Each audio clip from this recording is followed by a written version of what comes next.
I just want to do God's will. What you're seeking is a blessing from God. You must expect a miracle. You have the power of choice. Believe on the Lord Jesus Christ. Welcome to Life Today Live. I'm Randy Robinson. Good to have you guys here today. And you know, relationships can be tough. We all know that. And if you've been around very long at all, you know that. But the toughest, family relationships oftentimes, and especially when the family is broken, it can lead to a lifelong of difficulties. But if you're in that kind of situation, we're going to bring you some hope today, because things that seem impossible in this life and with our situations, the mistakes we've made, the circumstances we've been thrown in, they seem impossible at times. But that's the beauty of the God we serve, because with God, all things are possible. And that is what we're going to illustrate to you today. And I've got a long time kind of, I say distant friend because I don't get to see him very often, but I like the guy. His name is Jimmie Bratcher. He's here, and Jessica Strong is also with us. And they've got a book out now that tells their story. It's called The Little Girl Wins. Looks like this. You can pick it up right now, JimmieBratcher.com. And it really is a story of hope.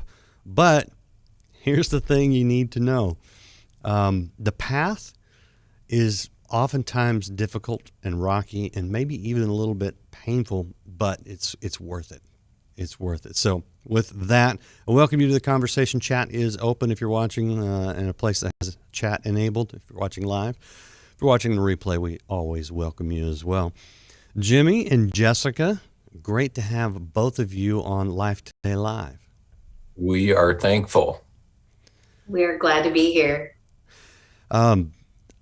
This is a long story, so I'm gonna be quiet and let you guys tell your story. Jimmie, start us out and kind of set the foundation so we can get an understanding of, I don't know, maybe what went wrong, so we can figure out how to get back to the right. You pick it up where you want. I really want people to hear your story today.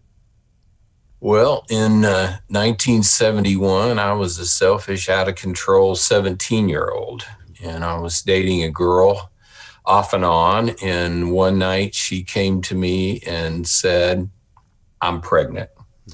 And I chose to reject that information and basically said, you know, what's that got to do with me?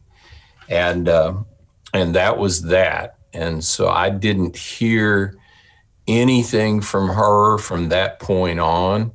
And my life was completely out of control with addiction and, the 70s, sex, drugs, and rock and roll. And that was what my life was like in 1976, after having been through a divorce with my wife, Sherry. We stumbled in together with a marriage license into a little church in Northwest Missouri on a Sunday night unannounced. And the only way the pastor would marry us is if I gave my life to Jesus. Now, he didn't explain it to me. He didn't take me down a Roman road or, share the 4 spiritual laws or anything like that. He was bigger than me and I was afraid of him. And I said yes. And got up from there completely transformed, totally. Jesus invaded mine and Sherry's world. And so we had a son at the time. Our son, Jason, was about 4 years old at that time. And 22 years old, we started following Jesus. Our daughter, Amanda, came into the picture 10 months later and completely started living our lives until the mid-'80s. I was in a restaurant in my hometown of Liberty, Missouri, and I saw this girl that I had dated's dad with these 2 little kids. And one of them was this teenage girl, and I saw her across the room, and I knew immediately, this is my daughter. One of the things that Sherry had asked me before we were divorced and remarried, she said, "Now, you're not going to have some kids showing up sometime, are you?" I'm like, well, maybe. I don't know. But I saw this little girl that day, and as soon as I left the restaurant, of course, back then you had to find a payphone. I found a payphone and I called Sherry and I said, well, I saw this girl today and she's my daughter. And we sought the Lord about what to do. And the answer that we got was wait. And so we waited.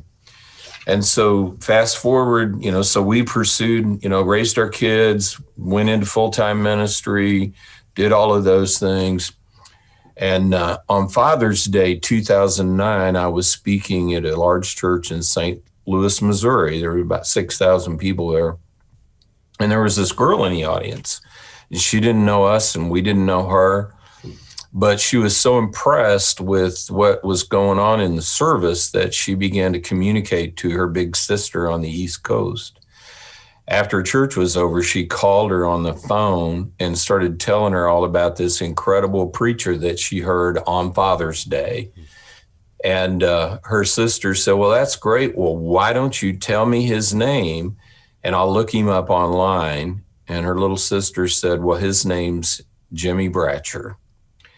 And she dropped the phone, her big sister. And when she finally regained her composure, she asked her little sister, she said, do you know who this man is to me?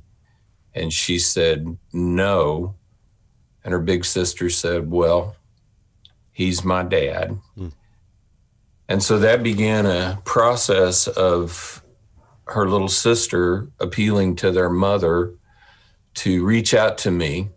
And so a year and a half later, on February 13th, 2011, I got an email from the girl that I had dated in 1971 that said this: it's overdue that you should meet your daughter and your grandsons. Oh, wow. Her name's Jessica, and you can find her on Facebook. And so I went to Facebook and sent her a friend's request. Yeah. Jessica, what was going on? Well, how was your childhood? I'm curious about just how you grew up. Yeah. I talk about it a little bit in the book. My mom was a single mom. She did the best she could as a single mom of 4 kids in the 70s, right? So we spent a lot of time with our grandparents in Liberty. And at one point when my older brother and I were really out of control at 12 and 13 years old, I'm smoking weed and drinking and just doing a lot of really destructive things. My brother and I went to stay with my grandparents as a kind of a last resort. And at that point, that was probably one of the best decisions that could have ever been made. And that was when Dad saw me in that diner, was in that place. So one of 4, lots going on, lots of difficulty, not for my mom doing the best she could to make it as good as she could for us. And your other siblings, those were half siblings, I'm assuming? No.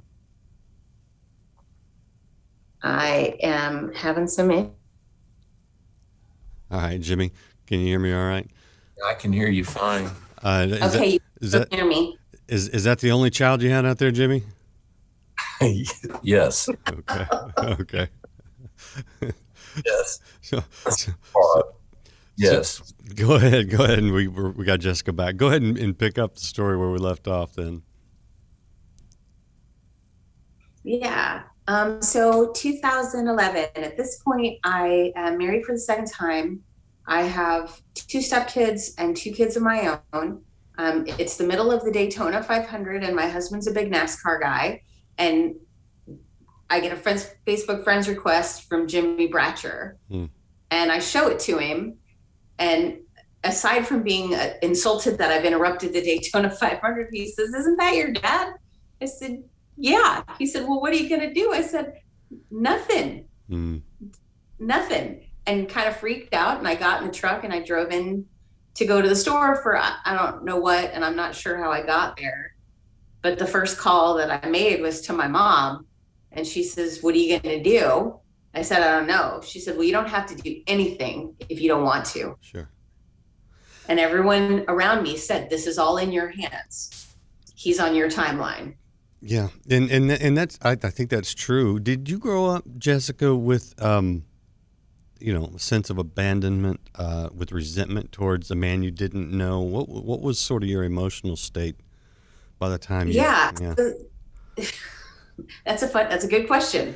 At the time when we moved back to my grandparents, I'm 13 years old. I'm at a party. I have a bottle of something in one hand, a cigarette in another hand, and a friend of mine asks me, "What would you do if you ever met your dad?" I said, "I'd probably punch him in the face and walk off." Right. Well, turns out that friend is my cousin, Like, his old dad's old piece. oh my goodness. We've been friends since kindergarten. Did she know at the time when she even posed that question? No idea. No. No idea. Okay, so when by the time you get this friend request and everybody's like, "Yeah, the ball's in your court," which I think is fair. What was your? I mean, were you just like done with this? Like, I don't want anything to do with him. He left me. I don't, or was there some curiosity? What was going on in your head? So by this time, I had given my life to Christ, and I was really doing my best to live following Jesus. Yeah. And I knew this was a God thing. Oh, wow. I knew there was no way that this had happened by accident. And so I really leaned in. I was terrified. I was hysterical. I was freaking out. But I knew that this was something that God wanted for me. He was offering his best for me. He was asking if I would give up all that abandonment and all that anger and all that resentment and trade it in for something more. Yeah, not easy. And I want to detour it because it's really not a detour. I think it's another building block in this whole story because we know how Jimmie came to Christ. How did you go from being that 13-year-old drinking and smoking to following Jesus? So I made a lot of really bad decisions. Shocking, I know. And I ended up in the Air Force. And on the way from boot camp to language school, I met a girl, this redheaded girl, and we were crazy and destructive together. And our careers intersected several times, and she had come to faith. And I walked into a Christmas Eve service here where I live now, and there she was. And she was a ministerial student. She was becoming a pastor. Wow. And she invited me to serve on a team with her as a baby Christian. And my discipleship journey began there. Oh, wow. So by the time this friend's request came in, it'd been about 4.5 years. Yeah. So looking back, I would think God was preparing you. Yeah. A little bit. A lot of it. Yeah. So Jimmie, what was your state of mind when why'd you even reach out? I mean, I know your wife said it's long overdue. You're not your wife, but your one-time girlfriend said it's long overdue, but that's still not easy. I mean, you could come up with 100 excuses why, she's better off without me. She's built her own life. I don't need to interfere now. Well, what was going on in your mind? I didn't have a thought other than I need to be with my daughter. That was the only, as soon as I got that friend's request, I responded and said when and where. And I was ready immediately to go wherever she was and do whatever she asked. I had a cousin that had a similar experience and found a son that he was not aware of. And I called him and asked him for his advice. And he said, it's all on her terms, but you definitely, need to reach out. So I didn't have a hesitation. And the heroes of the story, my wife, Jessica's mother, my kids, her kids, all, just jumped on board. There was never a question about what do we do. In fact, my wife, Sherry, after, I'm ahead of the story, so maybe I'll stop and save that for later. Okay, yeah, we'll get there. Here's what I want to know, Jessica, is between getting the friend's request, because Jimmie just said that you accepted it, what took place between getting it and accepting the friend's request, which you knew would just push things forward? So for him, it was 3 weeks of silence. Oh, wow. For me, it was 3 weeks of not talking to a whole lot of people, but choosing who was I going to let into this story, because this is the biggest decision I've ever had to make. Yeah. So I'm leaning into my husband. I'm leaning into my friend Jen that I mentioned earlier, and a handful of that close in circle. Like, I don't know what to do here. And so there was a lot of praying and a lot of seeking and a lot of really just, what is it that I do next? And it was really that I had this box in my heart that I had locked away of all the daddy things. You know, little girls need their daddies, right? So all the daddy-daughter date nights and the dances and graduating and walking me down the aisle, none of that stuff had ever happened. And anytime it did, it got put in that box. And so God asked me very pointedly, I want that box with all your daddy things, and I want to give you your daddy. Oh. If you're willing, will you say yes? That's the question, right? And so accepting the friend's request and saying yes to a relationship with him really required me to say yes to a new level of relationship with God. Wow. That's a lot. So take us to the reunion. Take us where? To the reunion. Charlottesville, Virginia. Well, on March 8th, I was doing concerts at Daytona Bike Week, and my band and crew were going, what is wrong with Jimmie? Absolute wreck. Yeah. Jessica was panicked, and for the 3 weeks she was silent. I went into this deep grief because I couldn't believe that I had done something like this to one of my children. And all I could do, the Bible says there are times when we pray and all that comes out are groans. And I would wake up in the morning and the first thing on my mind was her. And the only words I could get out, because it was so deep, was my prayer was, oh God, Jessica. And so I'm at Daytona. It's March 8th, 2011. We just finished all of our shows, and we're sitting at a restaurant, and I get this email from Jessica that says, basically, it's in the book. All the communications that we had from this point on are all written in the book, word for word. I mean, we just took all of that and put it in there. But the email said, I dealt with my emotions concerning you a long time ago, and I put them in a little box in my heart, and I knew that you'd never be there to see me dance, watch me graduate, or to walk me down the aisle for my wedding. And now that you're here, it's hard, but you're not unwanted or unwelcome. And then she ended her email by saying, thanks for showing up. And that was a key for me, because whenever somebody asked Sherry and I to describe what we do in ministry, that's how I describe it. I say, we have the ministry of showing up. And the equation is, Christ in us, where we go, he goes, and where he goes, stuff happens. And so it took me 5 hours to respond to her email. And I sent it, and then we started this flurry of communication, text, emails, no verbal communication, no phone calls, and all of that's in the book. And later in that week, I told her, I said, look, we're on the East Coast. We're where she lives. And if you'd like to meet myself and Sherry, we would be happy to be anywhere that you say. And she said, okay, March 14th, we'll meet in Charlottesville, Virginia. And I said, you pick out a restaurant. And she picked out the loudest, noisiest restaurant that there was in Virginia.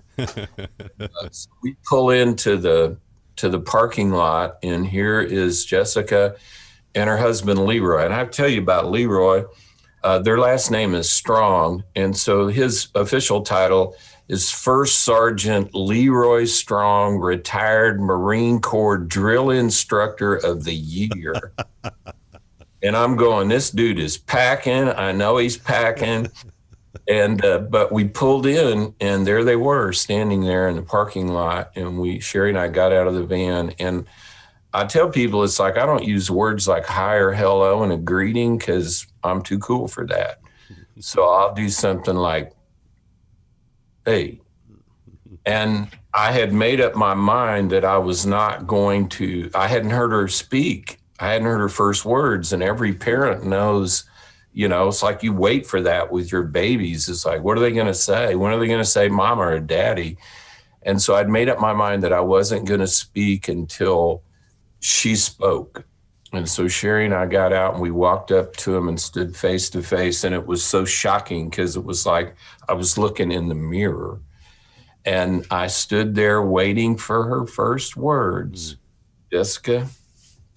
So they came around the corner in the biggest hippie van I have ever seen in my life. Like, you could park it in the Walmart parking lot and no woman is coming within 50 yards of it. And so they pull around and I'm watching them pull up and they get out of the van. And it was really like looking in a mirror. My whole life, I thought I looked like my mother until I met my dad. And so they get out of the van and they're walking up. And I went back into my heart because I wanted to be angry. I wanted to be justified. Like, I wanted to let him know exactly all those things that 13-year-old wanted to say to him. Yeah. And it wasn't there anymore. Like, God had really done a work in those 3 weeks and taken those things. And here stood before me my dad.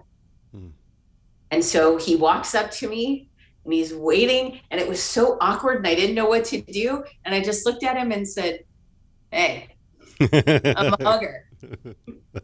And so we threw our arms around each other and we stood there weeping for what seemed like an eternity. It was probably only a couple of minutes.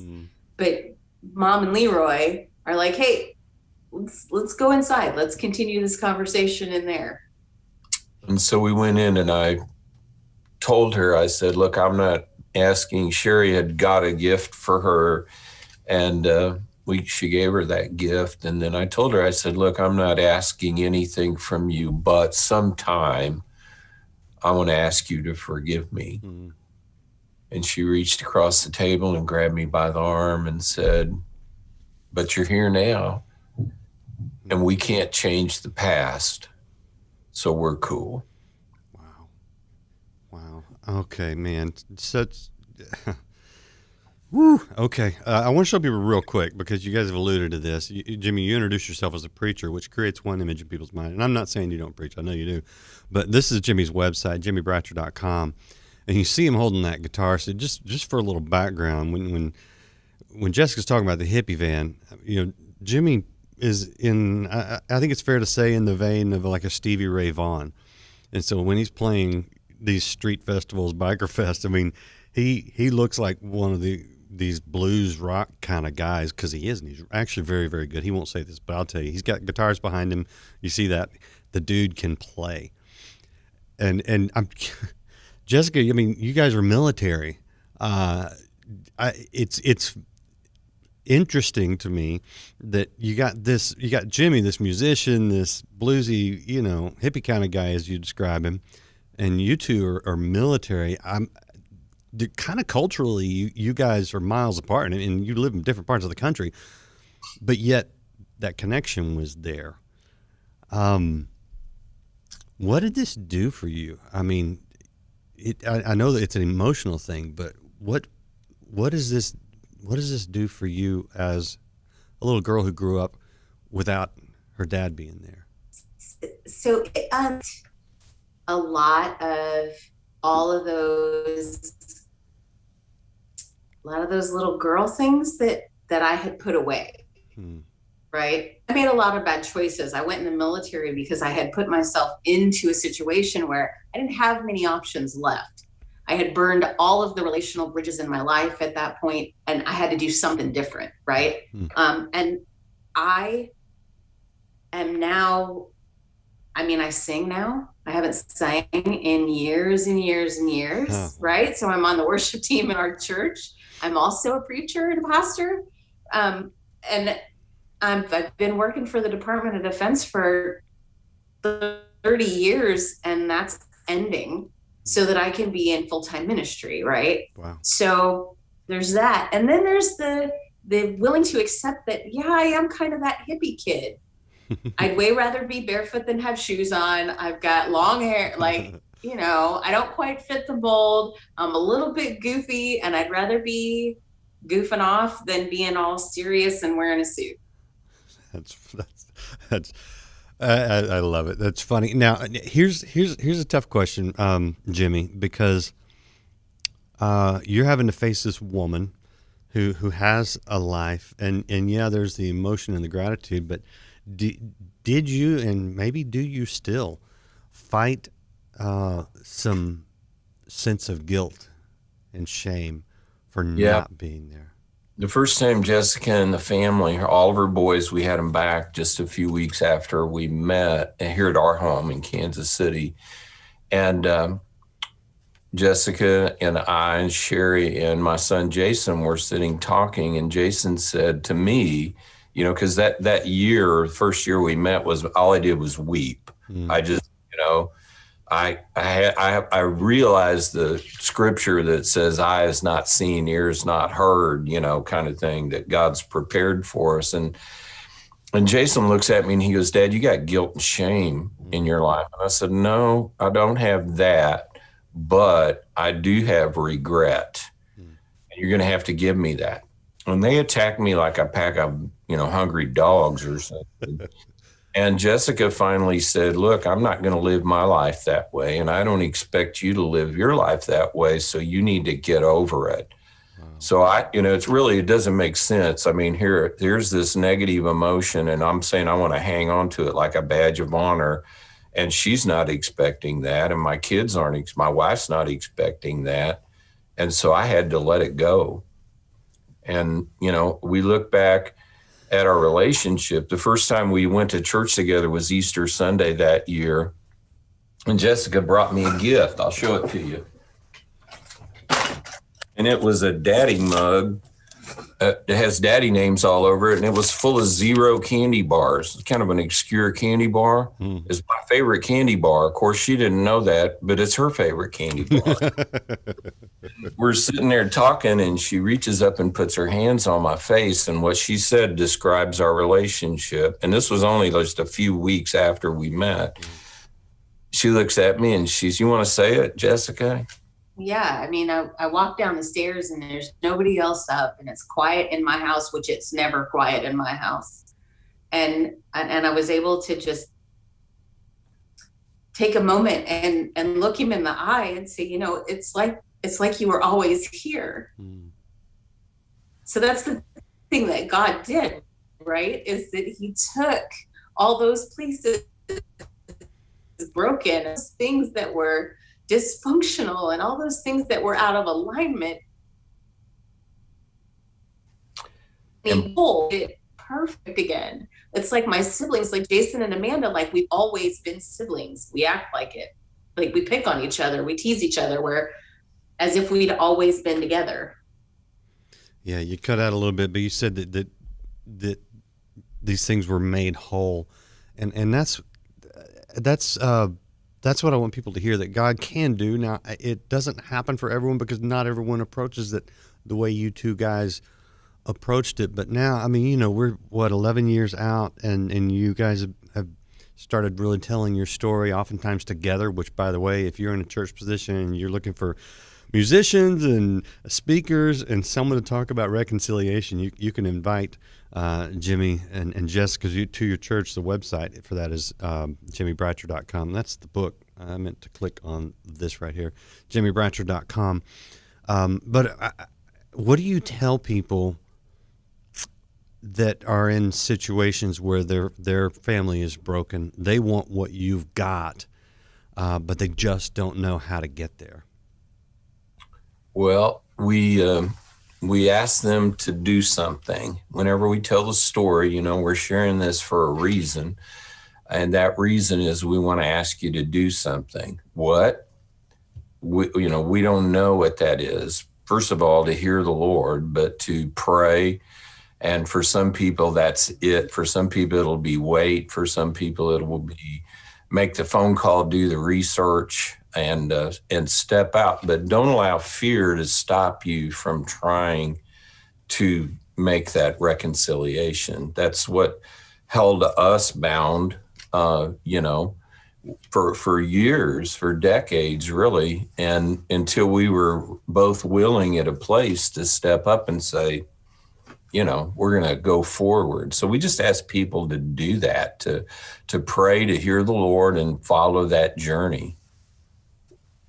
Jessica? Did we lose her? Yeah. So kind of the same thing is to allow God to speak to you about it. Don't just run out there and do something. But also, not every story is the same. Like my friend Jen, at the same time I met Dad, she met her dad, and her role in that was to be by his side and lead him to the Lord before he passed away. Wow. Right. So every story is not going to look like ours. Yeah. But God's in all of them. Mm. Yeah. When you look back at your own story, when you tell your own story, when you look at each other on Zoom or on stage, or at some family gathering, what is the voice of thankfulness, or what is it that you feel that you're most grateful for? Jessica, you want to go first? Man, that's a big question. I think in telling the story and for the sake of the story, I thought God could never fix it. That I could never replace my grandfather or my father-in-law who had taken that role for me. But God had other plans, that he gave me my daddy back. And all of those places in my heart became whole again. And I'm so thankful that God would love me so much that this gets to be my story.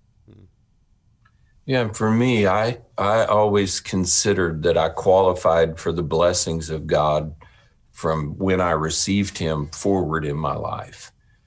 But I had no idea that he, not being bound by time, would reach back into my past to a time where I didn't serve him or regard him in any way and redeem that. Wow.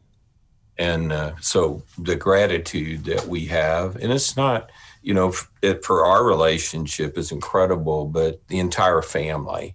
Yeah. So, Yeah. Leroy has two boys who are, in their 30s, and one of them's a Marine and grown, and they call Sherry and I Grammy and Pops.